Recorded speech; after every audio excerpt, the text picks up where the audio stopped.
This video is about final tips before publishing your scavenger hunt. Have you completed your uploads and tested your scavenger hunt in test mode? You no longer have to make any changes to the scavenger hunt and you would like to make your scavenger hunt accessible to the participants? Then you are ready to publish your scavenger hunt. Please note the following.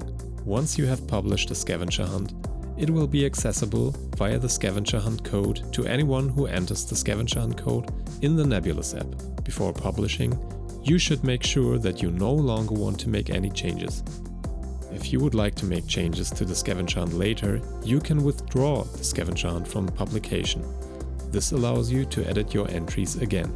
Have you taken all the precautions and have the participating institutions been informed about the process? Perfect! Then you can now publish your scavenger hunt and make the scavenger hunt code available to your participants. Now we wish you a lot of fun and much success with your Nebolus scavenger hunt.